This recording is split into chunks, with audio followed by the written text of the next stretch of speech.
ঘটনাচক্রে এর পরে ভারত যে ওভাল টেস্টটা খেলে সেটা সচিন তেন্ডুলকরের ১০০তম টেস্ট ২০০২। ভারত ফলো অন করায়নি। আচ্ছা।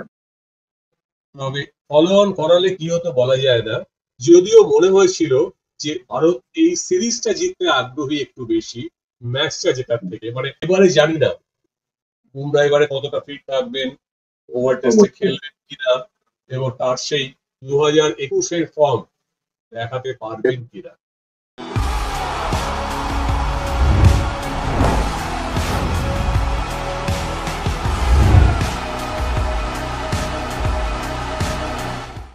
নমস্কার, উইলে আবার আপনাদের সকলকে স্বাগত জানাই। আজকে আবার আমাদের সঙ্গে রয়েছেন আমাদের ক্রিকেট অ্যানালিস্ট মিস্টার কলরব রায়।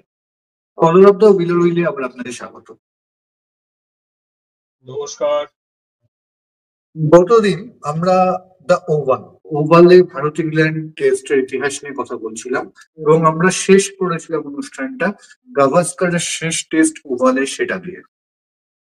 আজকে শুরু করব আর এক ভারতীয় ব্যাটিং লেজেন্ড সচিন তেন্ডুলকর, তার প্রথম খেলা ওভালে, তার প্রথম খেলা টেস্ট দিয়ে, অর্থাৎ 1990 এর ওভাল টেস্ট। সেখান থেকে শুরু করে শেষ টেস্ট অব্দি সেগুলো থাকবে আজকের আলোচনার বিষয়। 1990 দিয়ে শুরু করি। আপনার কি মনে হয় সেবারের টেস্টটা নিয়ে? 1990 যেটা প্রথম ম্যাচটাতে ভারত কিন্তু লর্ডসে একটা বাজে সিদ্ধান্ত নিয়ে টসে জিতে ফিল্ডিং করতে নেমে বাজেভাবে। এই ম্যাচটাতে কিন্তু ভারতের অধিনায়ক আজার টসে জিতে আর কোনো দ্বিধা করেননি, পরিষ্কার ব্যাট নিয়ে নেন এবং 600-র উপর রান তোলে। রবি শাস্ত্রী একটা বড় ইনিংস খেলেন, 187 করেছিলেন, আর তার সঙ্গে আজহার করেছিলেন 78, আর কিরণ মোরে করেছিলেন 61। উইকেট কিপার ছিলেন কিরণ মোরে। আর যথারীতি ইংল্যান্ডের মাঠে বহুবার হয়েছে, কপিল দেব একটা সেঞ্চুরি করেন, এটা 110। কপিল দেব সেঞ্চুরি কমই করেছেন, এইটা 110। এবং ইন্টারেস্টিং হচ্ছে এইটা হচ্ছে কপিলের স্লোয়েস্ট টেস্ট সেঞ্চুরি, 142 বলে। কপিল দেব সম্পর্কে বলে, কপিল দেবের যদিও সেঞ্চুরি ইংল্যান্ডে কম থাকলেও বেশ কিছু বড় ইনিংস কিন্তু আছে, কখনো 77 এবং গুরুত্বপূর্ণ লর্ডসে এই সিরিজে 77, আগে একটা 89 আছে, একটা 97 আছে। সামো সেঞ্চুরিটা কোথায় আসছিল না। সেই যদি দুঃখ বলে দুঃখ বা ঘাটতিটাকে পূরণ করে এলেন, এবং ঘটনাচক্রে এটাই ইংল্যান্ডে কপিলের শেষ টেস্ট ওভাল। একটা লক্ষণীয় যে 142 বলে 110, এইটা হচ্ছে কপিলের স্লোয়েস্ট টেস্ট সেঞ্চুরি। এবং এটা কিন্তু 80-র দশকে এবং 90-র দশকে কপিলের ব্যাটিং এর কথা বলছি, যখন ব্যাটিং এর স্ট্রাইক রেটটা কিন্তু এখনকার মতো এত উঁচু হয়ে যায়নি। যখন বীরেন্দ্র সেহবাগ যখন বোধহয় ক্রিকেট খেলা শুরু করেননি, এই সময় খেলা ইনিংস। হ্যাঁ, একদমই। তারপরে ইংল্যান্ড ব্যাট করতে নেমে 5টা উইকেট পড়ে যায় 150-রও কম রানে। কেননা এটাতে মনোজ প্রভাকর ভালো বল করেছিলেন, 4টে উইকেট নেন। এবার ইংল্যান্ড তারপরে 340 রান অব্দি আসে, তবে ফলো অনের অবস্থা বাঁচাতে পারেনি। মানে এটা একটা রেয়ার ব্যাপার যে ভারত ইংল্যান্ডকে ইংল্যান্ডের মাঠে ফলো অন করাচ্ছে, যেটা একটা এই ক্ষেত্রে হয়েছিল। সেইটা একটা উল্লেখযোগ্য ঘটনা, ফলো অন করায়। এবং ফলো অন করিয়ে কিন্তু ভারত, বোঝা গেল ভারতের বোলিং এর যে শক্তি ছিল সেটা যথেষ্ট ছিল না, যার জন্য ইংল্যান্ড দ্বিতীয় ইনিংসে মোটামুটি সহজেই একটা বড় ওপেনিং পার্টনারশিপ দিয়ে শুরু করেন, বুচ এবং আচারটন। তারপর ডেভিড গাওয়ার একটা চমৎকার ডবল সেঞ্চুরি করেন, এবং ম্যাচের শেষ দিনটা মানে পঞ্চম দিনটা ডেভিড গাওয়ারের সেই ব্যাটিং কিন্তু ডেভিড করেছে 157 not out, sorry double century নয়, 157 নট আউট। এবং সেই ইনিংসটা দিয়ে গোটা দিনটা ভারতকে কিন্তু মাঠে খাটিয়ে ম্যাচটাকে ড্রয়ের পথে নিয়ে যান। ইংল্যান্ড দ্বিতীয় ইনিংসে প্রায় 450 রান করেছিল, মাত্র 4টি উইকেট। মানে ভারতের বোলিং শক্তির দুর্বলতা বা বোলিং এর এফেক্টিভনেসটা দ্বিতীয় ইনিংসে ভারতকে এই ম্যাচটাতে আর ফিরতে দেয়নি। এইটা হচ্ছে বল। একটা জিনিস দেখা গেল, সেটা হচ্ছে ম্যানচেস্টারে, এই সিরিজের ম্যানচেস্টারে আমরা এর আগে আলোচনা করেছি, সচিন তেন্ডুলকর এবং মনোজ প্রভাকরের শেষ দিনে সেই পার্টনারশিপটা ভারতকে ম্যাচ হারের থেকে বাঁচায়। ওভাল টেস্টটাও ড্র হয়, ফলে লর্ডসে ওই আজারুদ্দিনের ভুল সিদ্ধান্ত এবং ওই মেজারেবলটা না হলে ভারত সম্ভবত এই সিরিজটা হারতো না। একদম ঠিক কথা। এটা কিন্তু ভারত আর কি রিকভারি শুরু করেছিল লর্ডস এর পরে। ঠিক ঠিক। আমরা আজকে অনুষ্ঠানটা শুরুই করলাম ওভালে সচিন তেন্ডুলকরের খেলা প্রথম টেস্ট দিয়ে, 1990। ঘটনাচক্রে এর পরে ভারত যে ওভাল টেস্টটা খেলে সেটা সচিন তেন্ডুলকরের 100তম টেস্ট, 2002। 2002 এর স্মৃতি আপনার কাছে কেমন? 2002 এর ম্যাচটা ড্র হয়, হুম। তবে এই ম্যাচটাতে যেটা মনে হয়েছিল যে এই ম্যাচটা ইন্টারেস্টিং ছিল এই কারণে, তখন সিরিজের 4 ম্যাচের সিরিজ, হ্যাঁ, একটা একটা করে দুদলই জিতেছে ঠিক। এবারে। এবং ইংল্যান্ডে ভারত সেবারে বেশ ভালো খেলছে, মানে হেডিংলের জয়টা, বিখ্যাত জয়টা এবারে এই সফরে। তো Exactly. একটা বড় আশা ছিল যে এই যে ডিসাইডারটা, ওভালের যে ফোর্থ টেস্টটা হবে সিরিজ ডিসাইডার 1 থেকে, কিন্তু যে কোনো কারণেই হোক দুদলই খানিকটা আহ, বলতে পারো রক্ষণাত্মক মনোভাব নিয়ে খেলে। অনেক রান হয়, ইংল্যান্ড প্রথমে ব্যাট করতে নেমে বড় রান করেছিল, এবং হুম। তারপরে মানে এই ম্যাচটাতে মাত্র 20টা উইকেট পড়ে গোটা ম্যাচে, আচ্ছা 1100 মতো রান হয়েছিল। মানে আচ্ছা। ইংল্যান্ড করেছিল দুদলই 500-র উপর পেরিয়ে গেছিল দু ইনিংসেই। এবং এখানে বড় ইনিংস বলতে ভারতীয় দলের হয়ে ইংল্যান্ডের Michael Vaughan double century miss করেন, আচ্ছা। 195 বলে আউট হন। চমৎকার ব্যাট করছিলেন। আর ভারত কিন্তু 515 রানের টার্গেট ফেস করতে নেমে ভারতও প্রায় একই রান করেছিল, 508। এই ম্যাচে তেন্ডুলকার 54 করেছিলেন। একটা আহ, আশা জাগিয়েছিলেন যে ১৭তম টেস্টে, মনে হচ্ছিল, মানে এখনো মনে আছে যে যত ইনিংস এগোচ্ছে যে ১৭তম টেস্টে সেঞ্চুরি আসলেও আসতে পারে, কিন্তু ইভেন্চুয়ালি সেটা হয়নি। গাঙ্গুলিও হাফ সেঞ্চুরি করেছিলেন। তবে হুম। ম্যাচটাতে এই ভারতীয় ইনিংসে যাকে বলে হলমার্ক ছিল রাহুল দ্রাবিড়ের ডাবল সেঞ্চুরি, 217। লর্ডস এই বাদ দিলে এই সিরিজে রাহুল দ্রাবিড় তারপরে প্রত্যেকটা টেস্টে কিন্তু সেঞ্চুরি করে গেলেন। হ্যাঁ, এবং পরপর 3টে ইনিংসে রাহুল দ্রাবিড়ের সেঞ্চুরি। ঠিক। হেডিংলিতে করে এসছেন, হুম। ওভালে করলেন, তার আগে নটিংহামে করে এসছেন। মানে নটিংহ্যামের সেকেন্ড ইনিংস, হেডিংলিতে একমাত্র ইনিংসে, এবং ইনিংস, ওভালে ফার্স্ট ইনিংস। ওভালে একমাত্র ইনিংস, এবং এই কৃতিত্বটা রাহুল দ্রাবিড় ছুঁয়ে ফেলেছিলেন গাভাস্কারকে, যিনি 1971-এর ওয়েস্ট ইন্ডিজ সফরে আচ্ছা এইটা পরপর করেছিলেন শেষ দুটো টেস্টে। শেষ আচ্ছা। ম্যাচে 129 আর 220, আর তার আগের ম্যাচটা তো ছিল গাভাস্কারের। তো পরপর 3 ইনিংসে 3টে সেঞ্চুরি একজন ভারতীয় ব্যাটার বিদেশের মাঠে করছেন, হুম। এটা 71 সালের পর দীর্ঘ 31 বছর বাদে রাহুল দ্রাবিড় এই রেকর্ডটা ছুঁয়ে ফেলে, 217 রান করে। তারপরে অবশ্য মানে ম্যাচটা বাকি খুব একটা কিছু ছিল না, খেলাটা হুম। ফোর্থ ডেটা ইংল্যান্ড 100-র উপর বিনা উইকেটে করে। শেষ দিনটা বৃষ্টিতে ধুয়ে যায়, যদিও বৃষ্টিতে না ধুয়ে গেলেও ম্যাচের যে কন্ডিশন ছিল মনে হয় না ম্যাচের রেজাল্ট হতো। তো না। এই শোটাতে 1-1 করে ভারত যথেষ্ট কৃতিত্বের পরিচয় দেয়, বিশেষ করে লর্ডসে বেশ খারাপভাবেই ভারত হেরেছিল প্রথম টেস্ট। তো এই সিরিজ ভারতের বলতে পারো একটা বড় রিকভারি। অবশ্যই লর্ডসের পর যেভাবে ফিরে আসে টিমটা, অবশ্যই বিশেষত নটিংহ্যামের সেকেন্ড ইনিংস থেকে। এক্স্যাক্টলি। এরপর 2007, ততদিনে ওভালের এই আগের টেস্টে ডাবল সেঞ্চুরি করা রাহুল দ্রাবিড় হয়ে গেছেন ভারতীয় দলের অধিনায়ক।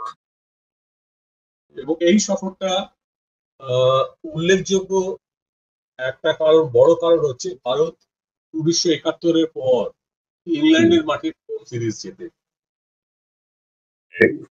ওভালে খেলতে এসছে ভারত, তখন তার আগে নটিংহামে ভারত 1-0 এগিয়ে আছে। লর্ডসের ম্যাচ ড্র হয়েছে, ভারত হারতে হারতে অনেকটাই বলেছি আমি, ধোনির কৃতিত্বে ম্যাচটা বাঁচিয়েছিল, ড্র করে। তারপর নটিংহামে জাহির খানের চমৎকার বোলিং এর কারণে ভারত ইংল্যান্ডকে হারায়। এই ম্যাচে যখন ভারত এসছে তখন 1-0 এগিয়ে। তো এই ম্যাচ ভারতের অধিনায়ক অ্যাকচুয়ালি যে ছিলেন রাহুল দ্রাবিড়, হয়তো সেই সময়টাতে একটু ডিফেন্সিভ মাইন্ডেড এই ম্যাচটাতে ভারত ছিল, যে প্রথম ইনিংসে অনেক বড় রান করেছিল ভারত, 664 আমার যতদূর মনে হচ্ছে, একবার দেখে নিন। এবার তার মধ্যে ভারতের সবাই ডবল ফিগার করেছিলেন, মানে অনেকগুলো হাফ সেঞ্চুরি, 5টা হাফ সেঞ্চুরি।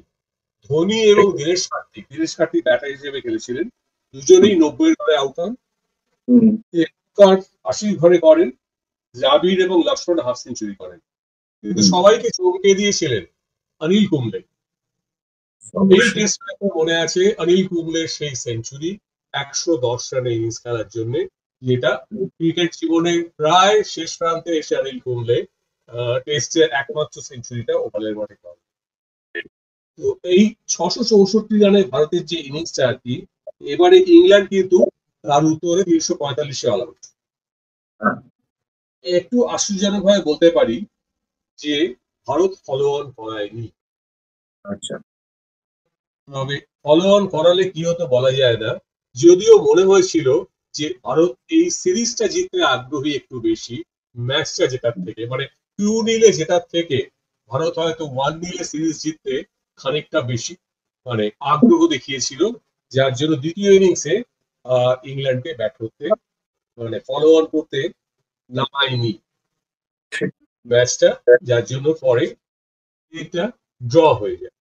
এর পরবর্তী যে ভারতের ওভালের ইতিহাস কিন্তু খুব খারাপ যাচ্ছিল। তারপর 2007-এর পর, তারপরে 2011 একটু অদ্ভুত ঘটনা। 2011-তে ভারতকে বসিয়ে দেয় স্পিন বোলিং, গ্রেম সোয়ান, ইংল্যান্ডের অফ প্লেয়ার। তিনি ভারতকে বসিয়ে দেন যখন ভারত মনে হচ্ছিল দ্বিতীয় ইনিংসটাতে ম্যাচটাকে বাঁচিয়ে ফেলবে। তেন্ডুলকার এবং অমিত মিশ্রা নেমেছিলেন নাইট ওয়াচম্যান হিসেবে।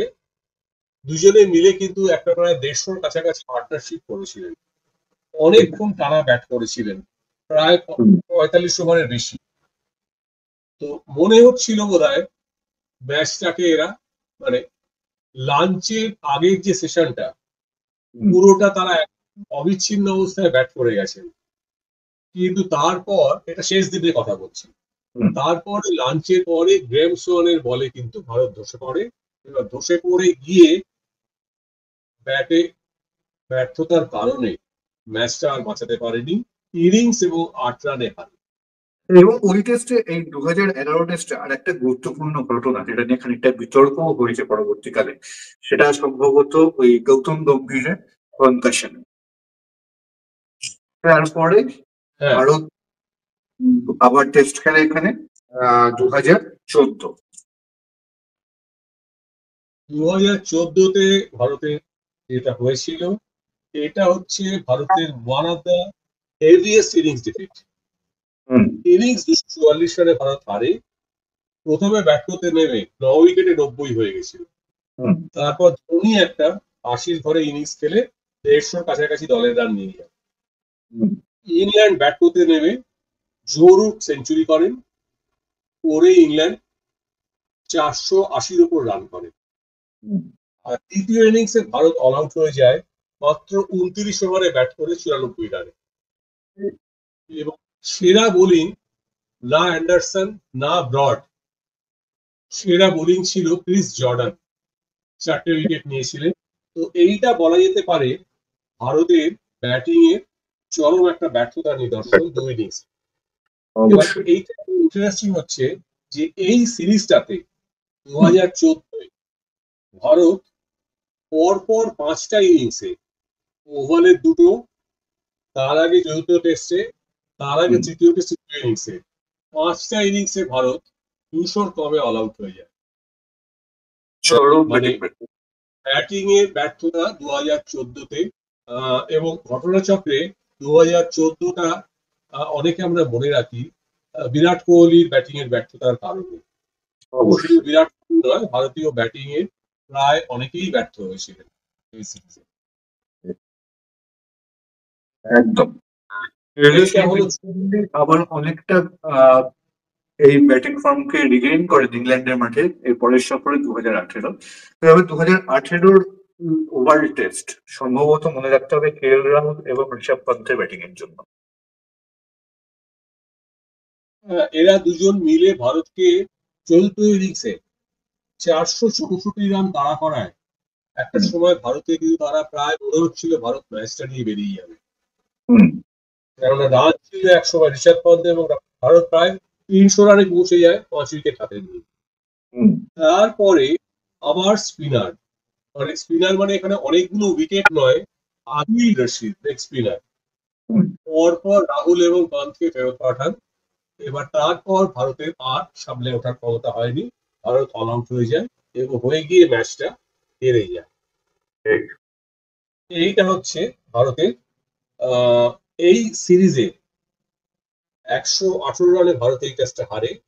এই ম্যাচটা একটা উল্লেখযোগ্য হচ্ছে ভারতের ইংল্যান্ডের মাঠে নিয়মিত শত্রু জেমস অ্যান্ডারসন হুম, পেস বোলার হিসেবে গ্লেন ম্যাকগ্রা তৎকালীন রেকর্ডটাকে ছাড়িয়ে যান, মানে pace bowler highest wicket in test match.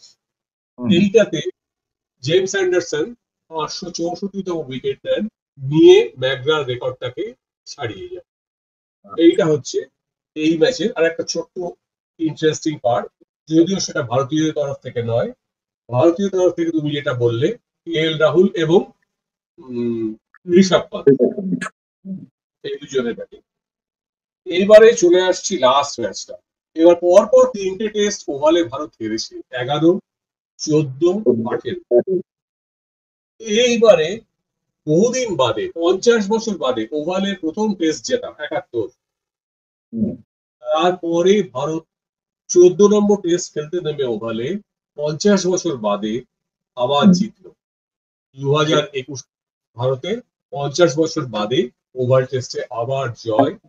যে জয়ের পেছনে কিন্তু ভারতের পুরো বোলিং ইউনিটটা, হুম, মানে জসপ্রীত বুমরা, উমেশ যাদব, শার্দুল ঠাকুর, হুম, জাদেজা, স্পিন, সমস্ত মিলিয়ে ভারত কিন্তু ইংল্যান্ডের ব্যাটিংটাকে পুরো চাপে রেখে দিয়েছিল, এবং যার ফলে ভারতের পক্ষে এই ম্যাচটা জিতে নেওয়া, ভারত জিতেছিল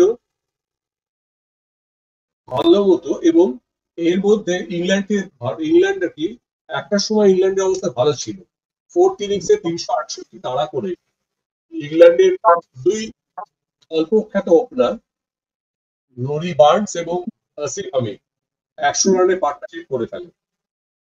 তারপর সেখান থেকে কিন্তু 100 রানের পার্টনারশিপ করার পর সেখান থেকে বুমরা, উমেশ যাদব, এদের স্পেল মিলে তারপরে কিন্তু ইংল্যান্ডের ব্যাটিংটাকে বসিয়ে 210-এ অল আউট করে দেয়, যার ফলে ভারত একটা মানে প্রায় 150-র বেশি রানে এই টেস্টটা জিতে ওভালে আবার জয়ের রাস্তায় ফিরে আসে। এবং সিরিজটা 2-1 এগিয়ে যায়। সিরিজটা 2-1 গেছিল। ইন্টারেস্টিংলি এই সিরিজটারই পঞ্চম যে টেস্টটা, হুম, এটা হয়নি, কারণ এর পরপরই কোভিডের COVID, আক্রমণে হ্যাঁ, হুম, পরবর্তী ম্যাচটা পোস্টপন হতে বাধ্য হয় এবং সেটা গিয়ে খেলা হয় সেই 2022-এর সেপ্টেম্বরে। ঠিক। এবং বুমরা স্পেলটা বোধহয় খুব খুব উল্লেখযোগ্য এই টেস্টটায়, সেকেন্ড ইনিংস। হ্যাঁ, বুমরা সেই সময়টাতে এই ম্যাচ মানে বুমরা বলা যেতে পারে বিশেষ করে রিভার্স সুইং এর ব্যবহার করে বুমরা ইংল্যান্ডের মানে ভালো অবস্থাটাকে পুরো ঘুরিয়ে নিয়ে যান এবং সেখান থেকে ভারতকে জয়ের রাস্তা দেখিয়েছিলেন।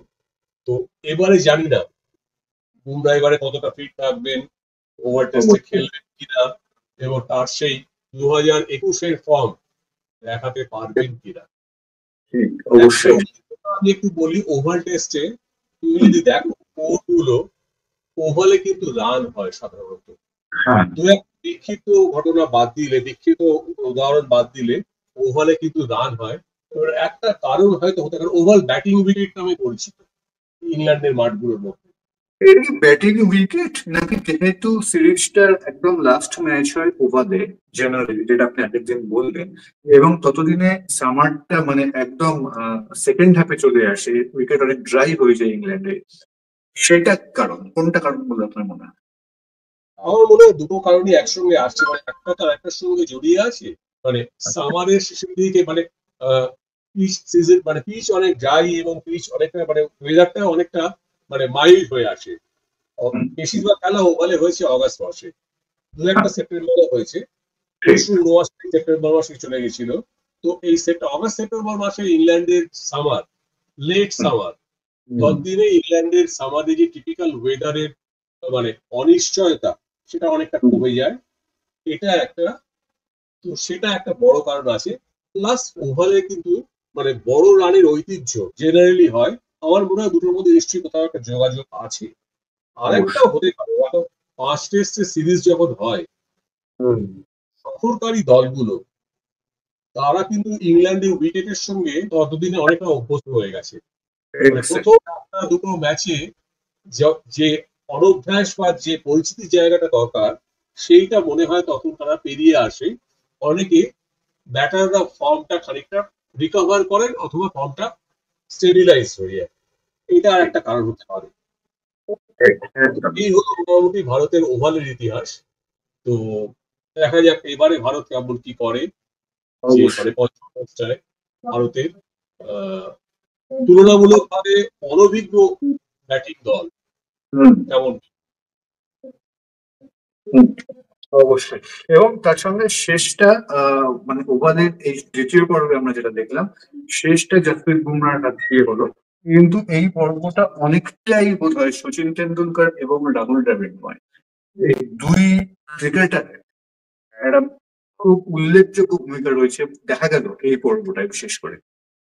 দেখা যাক এবারে আমাদের জন্য কি অপেক্ষা করে রয়েছে, এবং আমাদের ভারত ইংল্যান্ড সিরিজকে সামনে রেখে যে কটা ভেন্যুতে টেস্ট ম্যাচ খেলা হবে সেটা নিয়ে আমাদের যে সিরিজ ছিল রাউন্ড ওয়াইজ, সেই সিরিজটা এখানেই আজকে শেষ হলো।